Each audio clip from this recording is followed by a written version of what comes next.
बिहार विधानसभा चुनाव की हलचल अब तेज हो चुकी है। जाति, धर्म, विकास, आरक्षण, एसआईआर जैसे मुद्दों पर सियासी गहमागहमी बढ़ चुकी है, लेकिन एक तबका है जिसकी चर्चा सबसे ज्यादा है। जी हां, हम बात कर रहे हैं बिहार के मुसलमान वोटरों की, जिनकी आबादी राज्य में करीब 17% है, जिनके दखल से बिहार का समीकरण बदल सकता है और बिगड़ भी सकता है। क्या इस बार फिर मुस्लिम वोट एक मुश्त किसी एक दल की तरफ जाएगा या होगा वोटों का बंटवारा? इस बार एआईएमआईएम, आरजेडी, जेडीयू, कांग्रेस और यहां तक कि बीजेपी भी मुस्लिम मतों में सेंधमारी की तैयारी कर रही है और कोशिश भी चल रही है उनकी। एआईएमआईएम सीमांचल में अपनी पकड़ बनाए रखना चाहती है, जबकि आरजेडी को डर है कि वोट बटे तो सीटें कम हो जाएंगी। लेकिन बड़ा सवाल यह है कि क्या मुस्लिम वोट एक बार फिर से एकजुट होकर, जिस तरीके से लोकसभा में हुआ था, एनडीए को हराने के लिए रणनीति बनाएगा? क्या स्ट्रेटेजिक वोटिंग मुस्लिम वोटों की तरफ से की जाएगी या इस बार अपनी आवाज को बंटने देगा? क्योंकि कई दावेदार इन वोटरों पर है और इनका अंदरूनी समीकरण भी हम जांचने की कोशिश करेंगे। बिहार की गलियों में जो फुसफुसाहट है, चाय की दुकानों पर जो बहस है, चौपालों में जो खामोशी है, वो सब मिलकर क्या कुछ इशारा करती है? आज इसी मिजाज को टटोलते हुए आपके लिए वो तमाम सवाल और जवाब लेकर हम आए हैं। आप जानना चाहते हैं जो मुस्लिम वोटर्स आखिरकार किस तरीके से सोचते हैं, और उसके साथ साथ बिहार का पॉलिटिकल स्टॉक एक्सचेंज यानी पीएससी क्या कहता है। सी वोटर के इस सर्वे में ऐसे सवालों के जवाब छुपे हैं जिनमें पटना से लेकर दिल्ली तक खलबली मच सकती है, और इस सर्वे के जरिए पॉलिटिकल पंडित का सिर भी पूरी तरीके से चकरा सकता है। यह सर्वे आपको बिहार में इस साल होने वाले विधानसभा के चुनावी नतीजों का एक छोटा ट्रेलर दिखा सकता है। तो बिना देर किए चलते हैं और आपको बताते हैं कि हमारा सर्वे आखिरकार क्या कहता है, क्योंकि हमने 7 सवाल बिहार के वोटरों को पूछे थे और इन 7 सवालों में से शुरुआत करेंगे हम 4 सवालों से, और हमारे तमाम मेहमान जुड़ेंगे, उनसे भी हम पूछेंगे। देखते हैं कि बिहार के वोटर, जब हमने उनको ये सवाल पूछे तब बिहार के वोटर क्या कह रहे थे, और खास करके मुस्लिम वोटर्स है। हमने पहले ही आपको बताया कि 17% मुस्लिम वोटर्स बिहार में है और उसमें भी बटे हुए हैं अलग अलग दलों में। पहला सवाल हमने उनको पूछा था कि वक्फ संशोधन विधेयक से पहले बिहार के नतीजे तय करने में मुस्लिम वोटर्स की भूमिका कितनी अहम है, यह सबसे बड़ा सवाल हमने पूछा था। और उसमें हमने मुस्लिम वोटर्स को भी पूछा था और उसके साथ साथ गैर मुस्लिम वोटर्स को भी पूछा था। तो आप देख सकते हैं कि जो ग्रीन ब्लॉक आपको दिखता है हरे रंग का, वो मुस्लिम वोटर्स को पूछा हुआ ब्लॉक है। जो अन्य आपको दिखता है, जो गैर मुस्लिम वोटर्स, उनको भी हमने पूछा है कि आखिरकार आपको इसके बारे में क्या लगता है इस सवाल को लेकर, और आखिर में कुल यानी दोनों मिलाकर आपको क्या लगता है वो भी हमने पूछा हुआ है। तो ये पहला सवाल, बिहार के चुनाव के नतीजे तय करने में मुस्लिम वोटर्स की भूमिका क्या है। तो 80.5% मुस्लिम वोटर्स कहते हैं कि बड़ी भूमिका, बहुत जरूरी भूमिका उसमें है। 44% अन्य लोग कहते हैं कि हां, उनकी भूमिका अहम रहेगी, मुस्लिम वोटर्स की भूमिका अहम रहेगी। और कुल मिलाकर अगर हम देखें तो 50% से ज्यादा वोटर्स को लगता है कि हां, मुस्लिम वोटर्स एक बहुत बड़ी भूमिका निभा सकते हैं। सीमित भूमिका वाले मुस्लिम वोटर्स कहते हैं कि 5.9% जो मुस्लिम इलाके से आते हैं, 31.6% जो जनरल वोटर्स है यानी गैर मुस्लिम वोटर्स है, उनको लगता है कि सीमित भूमिका है। ऐसा नहीं है कि पूरा चुनाव का नक्शा बदल जाएगा, लेकिन हां, उनके वोटर्स की भूमिका भी बहुत जरूरी रहेगी। और कुल मिलाकर अगर हम देखें तो 27% लोगों को लगता है कि कहीं ना कहीं उनकी भूमिका है। तो 50.6%, 27%, ज्यादातर वोटर्स को लगता है कि मुस्लिम्स कहीं ना कहीं बड़ी भूमिका निभा सकते हैं। बिल्कुल भी अहम नहीं है 5.4, 10.7, कुल मिलाकर 9.7%, और 12.7% वोटर्स ये कहते हैं कि कह नहीं सकते कि आखिरकार क्या भूमिका इसमें हो सकती है। अगला सवाल हम आपको दिखाते हैं। अगला सवाल पूछा गया था, मुस्लिम वोटरों वक्फ संशोधन विधेयक बिहार चुनाव में मतदान को कितना प्रभावित कर सकता है, क्योंकि विपक्ष की तरफ से साफ शब्दों में वादा किया गया है कि हम वक्फ संशोधन का बिल बिहार में कानून नहीं लागू होने देंगे। तेजस्वी यादव का यह स्पीच था। इसका असर कितना पड़ सकता है, यह कानून लाने की वजह से कितना असर पड़ सकता है? तो मुस्लिम आबादी 68.1%, देखिए मुस्लिम वोटर्स बहुत अहम, ये कहने वाले 80% है, लेकिन वक्फ संशोधन 68.1% कहते हैं। गैर मुस्लिम जो वोटर्स हैं उसमें से 42.9% लोग अभी भी कहते हैं कि हां, उसका असर पड़ सकता है। और कुल मिलाकर 47.4% लोग कहते हैं कि हां, काफी हद तक वो बिहार के चुनाव नतीजों पर असर डालेगा। कुछ हद तक 18.4% कुल अगर हम देखें तो यानी 47.4 प्लस 18.4%, 50% से ज्यादा लोग ये सोचते हैं कि वक्फ संशोधन का जो विधेयक पारित हुआ है, कानून पारित हुआ है, उसका असर कहीं ना कहीं बिहार के चुनाव पर पड़ सकता है। बिल्कुल पड़ेगा नहीं, 25.4% लोग कहते हैं कि बिल्कुल उसका असर नहीं होगा, और 8.7% लोग कहते हैं कि कह नहीं सकते। तीसरा सवाल बहुत अहम सवाल है।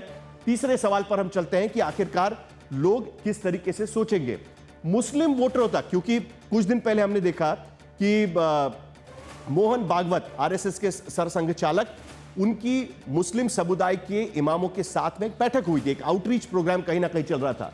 तो मुस्लिम वोटरों तक बीजेपी के पहुंचने के प्रयासों को आप किस तरीके से देखते हैं?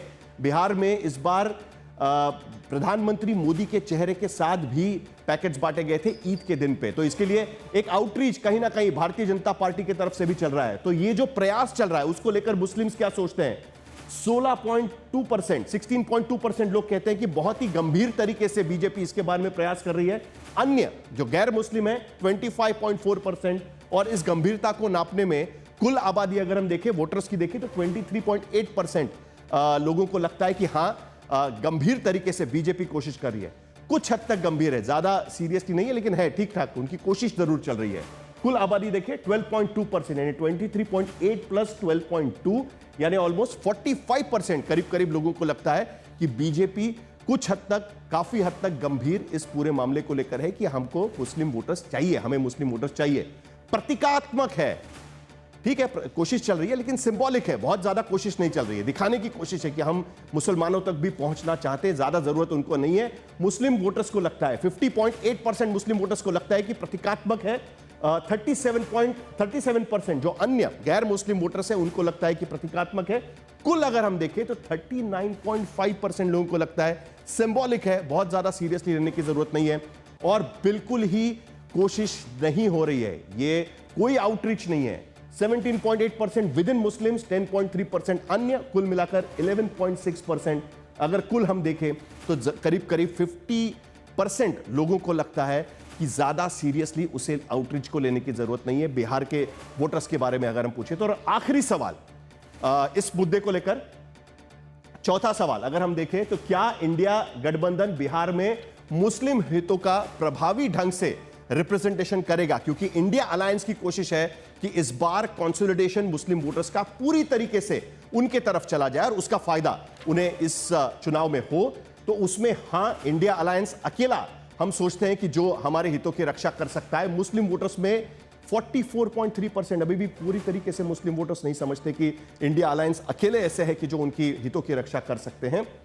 बाकी वोटर्स में 41.3, कुल 41.8%। एवरेज अगर हम देखें बिहारी वोटर्स में सिर्फ 41.8% लोगों को लगता है कि इंडिया अलायंस ही हमारा पूरी तरीके से मुस्लिम वोटर्स के लिए खड़ा हो सकता है, जबकि 30.3% लोगों को लगता है कुल मिलाकर नहीं, अकेला इंडिया अलायंस हमारा चॉइस नहीं। और खास करके मुस्लिम वोटर्स के भीतर अगर हम देखें तो 31.9% मुस्लिम वोटर्स अभी भी सोचते हैं कि नहीं, सिर्फ इंडिया अलायंस ही ऐसा अलायंस नहीं है कि जो हमारे यानी मुस्लिम वोटर्स की के बारे में सोचता है और उनके हितों का प्रभावी तरीके से प्रतिनिधित्व कर सकता है। उसमें AIMIM भी है और अभी जन स्वराज भी इसको लेकर कई दावे इसको लेकर कर रहा है। तो अजय आलोक, जो आउटरीच आपका मुसलमानों के लिए चल रहा है आज की स्थिति में बिहार में भी और उसके साथ साथ पूरे देश में, अभी भी कई लोगों को उसको लेकर सवाल है, खास करके बिहार के वोटर्स को, जो सर्वे हमने आपके सामने रखा।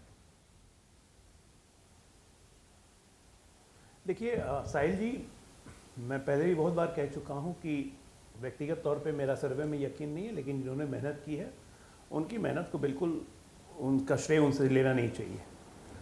देखिए बता दूं कि बिहार में मुसलमान वोटरों ने एनडीए को 2010 में अच्छा समर्थन दिया और उसके बाद लगातार समर्थन गिरते गया, इसमें कोई शक नहीं है। लेकिन तब भी मरे से मरे स्थिति में भी एनडीए को 7 से 8% मुसलमानों का वोट मिलता है।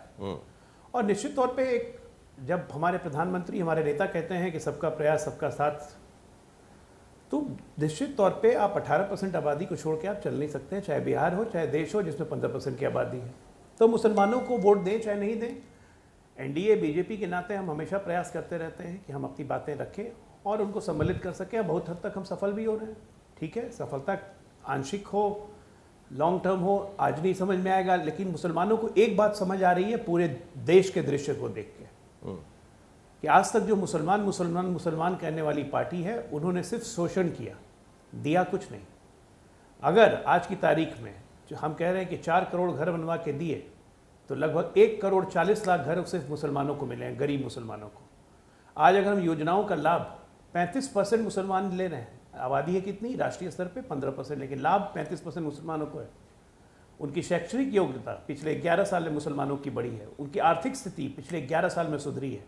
तो ठीक है, समय लगेगा, हमारा काम है प्रयास करना, प्रयास करते सबके तक पहुंचना।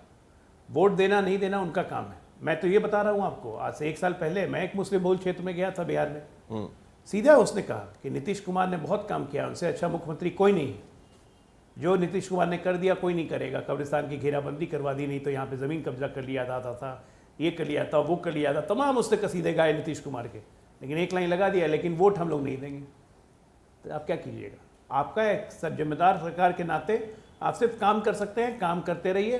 वोट की चिंता से काम नहीं होता है। और हमारे से पहले जितनी सरकारें थी वो वोट की चिंता में ही काम करती थी। एक बड़ा इंटरेस्टिंग डेटा है डॉक्टर अजय आलोक और कंचन यादव जो आरजेडी की प्रवक्ता है, उनके पास जाने के पहले एक छोटा सा सवाल मुझे पूछना है, क्योंकि वक्फ कानून को लेकर भी बिहार में सारे विपक्षी दल एक साथ आए हुए और कह रहे हैं कि हम ये कानून बिहार में लागू नहीं होने देंगे। और सर्वे में भी दिख रहा है कि उसका काफी हद तक असर मुस्लिम वोटरों पर खास करके गिरता हुआ हमको यहां पर नजर आ रहा है। लेकिन उस मुद्दे पर जाने से पहले एक छोटा सा सवाल आपको पूछ रहा है, क्या आपको लगता है कि आपका under representation of the Muslim candidates, कम लोगों को चुनाव में मुस्लिम कैंडिडेट्स को उतारना, मसलन किशनगंज जैसा इलाका जिसमें 68% मुस्लिम पॉपुलेशन है, लेकिन वहां पर आपके कैंडिडेट्स उस समुदाय से नहीं आते हैं। सीमांचल में आपने सीटें जीती है, लेकिन फिर भी वहां पर आपको स्ट्रगल करना पड़ता है। तो क्या इसके वजह से भी कहीं ना कहीं मुस्लिम समुदाय को लगता है कि आपका आउटरीच है, पसमंदा मुसलमानों को लेकर प्रधानमंत्री खुद बात कर रहे हैं, लेकिन उसके बावजूद भी उस पर ज्यादा भरोसा रखने को अभी तक मुस्लिम समुदाय तैयार नहीं है? क्या यह बात सही है? जल्दी से आपका जवाब, फिर कंचना यादव के पास में जाऊं। देखिए साहिल जी, सबसे पहली बात बता देता हूं कि अगर समाज को लगातार ये फीड देता रह जाए, कान में फूंकते रहा जाए कि बीजेपी आ जाएगी। अब नेता तो खुलेआम मंचों से बोलते हैं, आपकी मस्जिद छीन ली जाएंगी, आपकी मस्जिद तोड़ दी जाएंगी, आपके कब्रगाह खत्म कर दिए जाएंगे। ये नेता बोलते हैं मंचों से। भाई आपने चलाया हुआ आज तक पे, एक नहीं अनेकों नेता बोलते हैं। अभी जो वक्फ के लिए प्रदर्शन हुआ है गांधी मैदान में, हम क्या कोई बनाना कंट्री है? भाई केंद्र सरकार का कानून पास हुआ है, सब राज्यों में लागू होगा, इसमें कोई शक ही नहीं है। लोकसभा राज्यसभा से पास किया हुआ विधेयक राष्ट्रपति मंजूर कर चुकी, कानून बन चुका है। यहाँ नेता विपक्ष बोलते हैं गांधी मैदान में कि हम उठा के उसे कूड़े के डब्बे में फेंक देंगे। कोई कहता है शरीयत के लिए गला कटा लेंगे। राजनीतिक दल हमें वोट चाहिए, लेकिन कट्टरता की कीमत में हम वोट नहीं लेने के लिए तैयार हैं, और कट्टरता को हम बर्दाश्त भी नहीं करेंगे। एक लाइन की बात है, धार्मिक कट्टरता को हम यहाँ बर्दाश्त करने के लिए नहीं बैठे हैं, ना प्रदेश में ना देश में।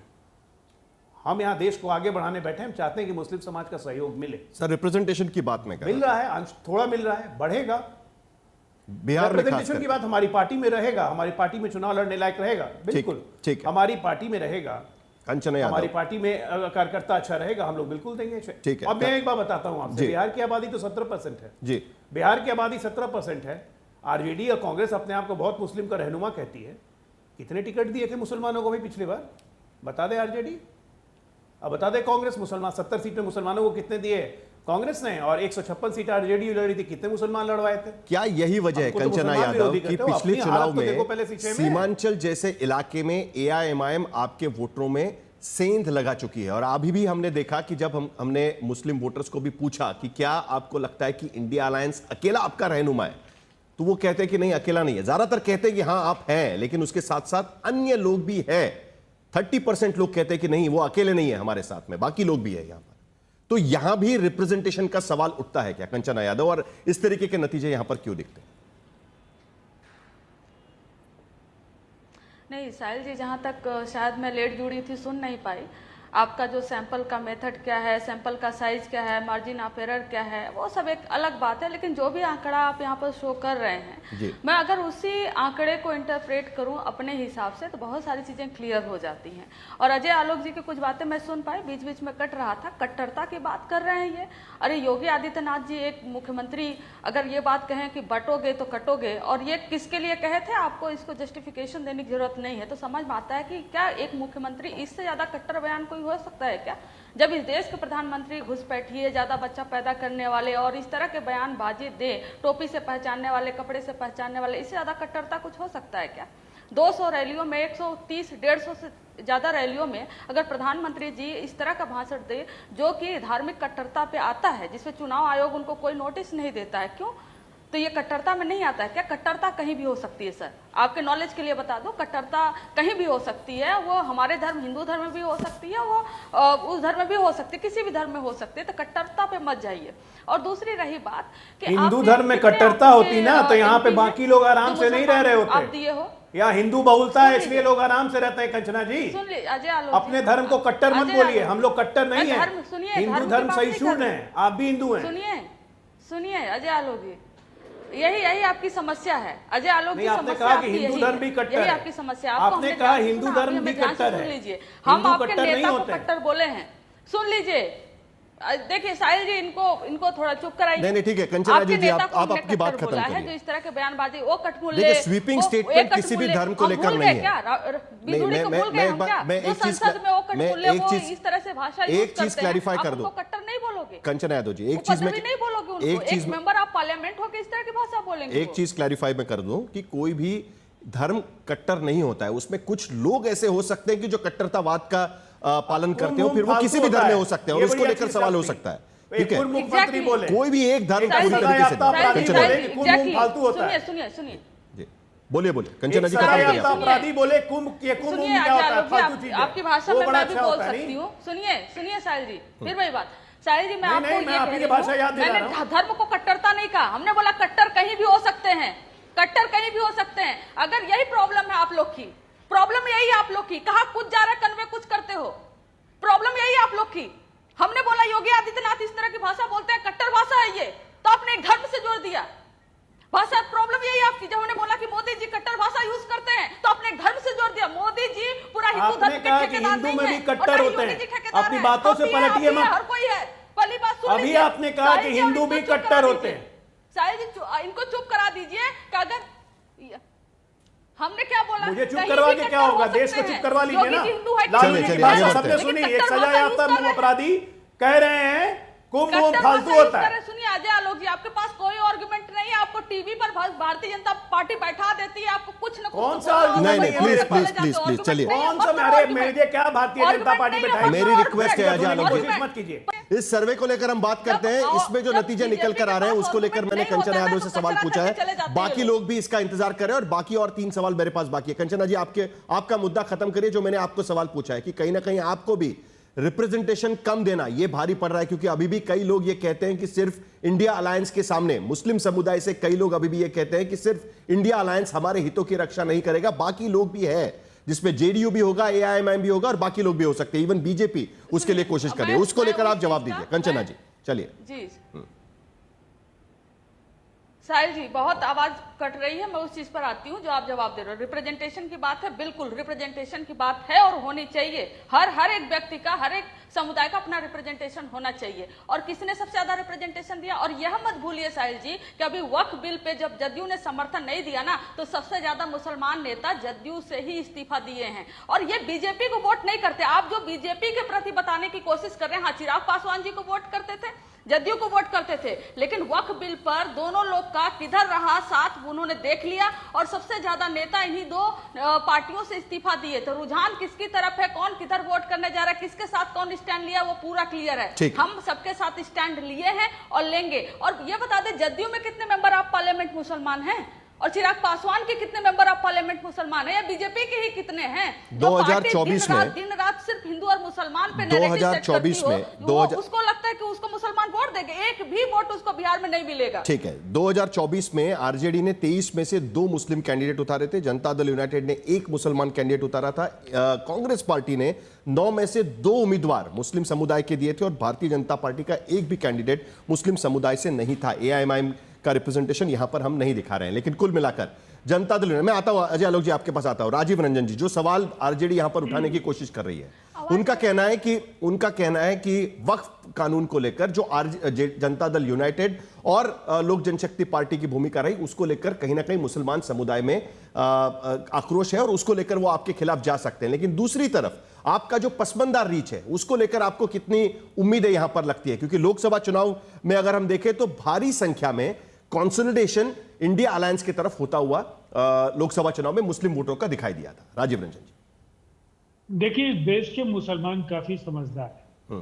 जब वो भागलपुर दंगे की कुख्यात खलनायक कामेश्वर यादव को लालू जी के राजपाट में सम्मानित होते हुए देखते थे, जब उनके ऊपर जो जुल्म और सितम जो जिस तरह से ढाए गए, और उसके बाद मुसलमानों की हिफाजत के लिए लालू जी ने भागलपुर में कुछ नहीं किया। नीतीश कुमार जी आए, बंद मुकदमों को खोला और 1984 के दिल्ली रॉयट्स के तर्ज पर उनके रिहैबिलिटेशन के लिए, उनके पुनर्वास के लिए जितने बड़े फैसले लिए, तमाम गुनहगार जेल की सलाखों के पीछे भेजे।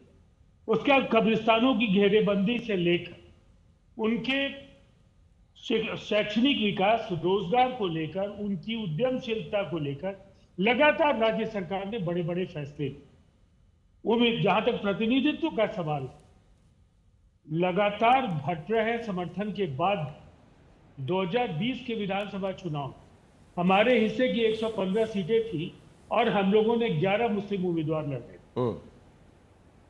तो उसके बाद विधान परिषद, विधानसभा के साथ साथ राज्यसभा से लेकर तमाम जगहों, अब कोई कभी रिटायर होता है, गुलाम रसूल अली बलियावी भी राज्यसभा में रहे, वहाँ अली अनवर भी राज्यसभा में रहे हैं। जनता दल यूनाइटेड में धर्म या किसी जाति के सवाल पर किसी को पूर्वाग्रह से के नजर से नहीं देखा जाता है। अभी भी खालिद अनवर या आपको इसके अलावा कई ऐसे उम्मीदवार हैं, कई ऐसे नेता हैं जो विधान परिषद में हैं, बोर्ड कॉर्पोरेशंस में, बराबर सबका साथ और सबको न्याय के साथ विकास का लाभ मिले, ये नीतीश कुमार जी ने सुनिश्चित करने की। लेकिन क्या वक्फ को लेकर जिस तरीके से भावनाएं यहां पर नजर आ रही है, उसका झटका आपको कहीं ना कहीं लगेगा, ऐसा नहीं लगता आपको?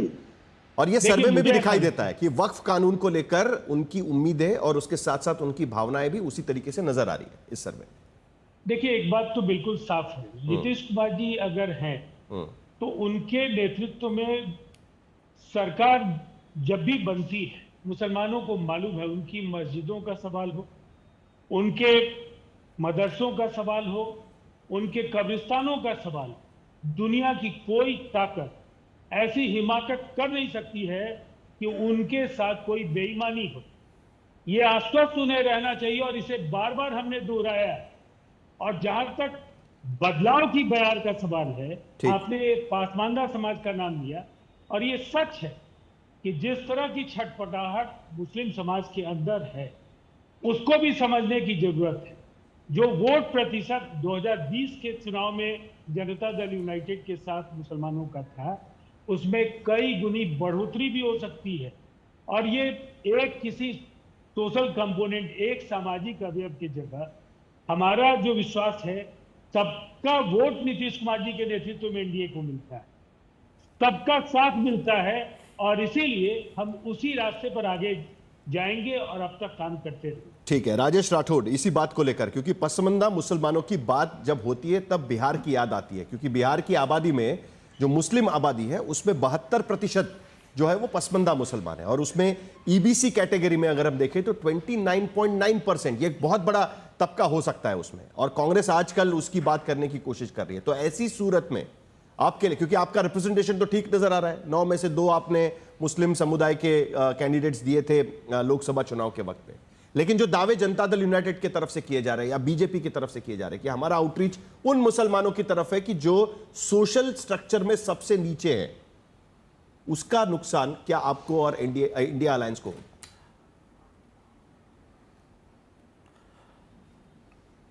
साहिल भाई, बिहार का चुनाव, अब बिहार के आवाम हिंदू मुस्लिम की लड़ाई से बहुत आगे बढ़ चुका है। हिंदू मुस्लिम के नाम पे बिहार में कोई चुनाव 2025 में नहीं होगा। जिस प्रकार से 2024 में भैंस पे, मंगलसूत्र पे, राम मंदिर पे चुनाव नहीं हुआ, इस बार का चुनाव कैग के उसी रिपोर्ट पे होगा जिसमें बिहार ने 70,000 करोड़ का घोटाला किया है।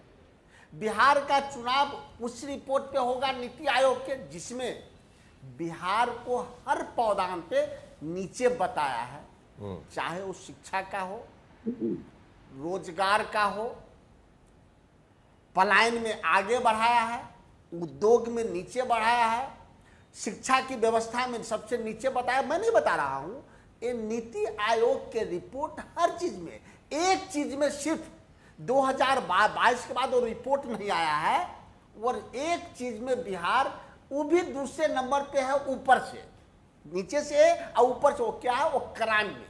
और उस क्राइम पे बारे में मैं आज ही बता रहा हूं कि मीडिया को मैं नहीं, एनडीए के एक मंत्री चिराग पासवान जी ने स्वयं कहा है। अगर आप इजाजत दे तो मैं उसको दिखाऊं या सुनाऊं, नहीं तो मैं बोल देता हूं। वो तो खबर सुबह से चली रही है। चिराग पासवान खुद कह रहे हैं कि मैं दुखी हूं कि इस सरकार को मुझे समर्थन करना पड़ रहा है। मैं खुद कह देता हूं, ये खबर तो हम भी चला रहे हैं और सुबह से चल रही है। मैं वही आ रहा हूं। मैं साहिल भाई इतना ही नहीं कहे हैं। उन्होंने कहा है गया में जिस प्रकार से माझी समाज के वो जो बेटी थी जो चली होम गार्ड के भर्ती में गई थी, उनके साथ जो बलात्कार की सामूहिक घटना घटी है, उस पे उन्होंने कहा कि मुझे दुखी नहीं, उन्होंने कहा मुझे शर्म महसूस हो रहा है कि मैं ऐसे सरकार के हिस्सा हूं जहां अपराध, लूट, हत्या, बलात्कार चरम पे है।